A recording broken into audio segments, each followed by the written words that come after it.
Initié il y a une vingtaine d'années, le projet d'autoroute Abidjan-Lagos a déjà fait l'objet en décembre 2013 à Yamoussoukro d'une réunion du comité d'experts et des ministres des pays concernés, Côte d'Ivoire, Ghana, Togo, Bénin et Nigeria.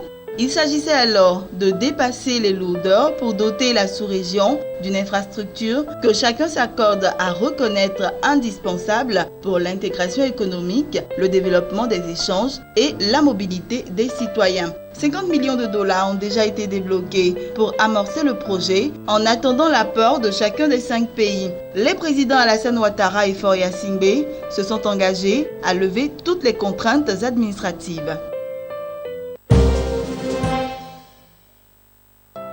Le groupe China Railways Construction Corp a annoncé que l'une de ses filiales a remporté un contrat de 2,3 milliards de dollars en Zambie pour la construction d'un chemin de fer reliant la ville de Chipata à l'est du pays à celle de Serange au centre. Les travaux de construction de ce chemin de fer d'une longueur de 388 km devrait durer 4 ans. Le projet vise à promouvoir le commerce régional puisqu'il offrira une nouvelle route vers plusieurs villes situées sur la côte est de l'Afrique, a déclaré le ministre zambien des Transports.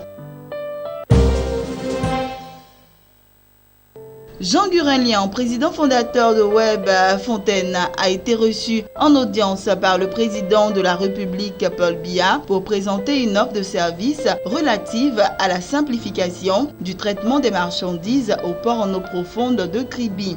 Pendant près d'une heure, Paul Biya et le président fondateur de Web Fontaine ont échangé sur la faisabilité de cette offre de service. Selon Jean Gurelian, le nouvel outil qu'il propose de par sa performance permet de détecter la moindre fraude dans l'activité portuaire.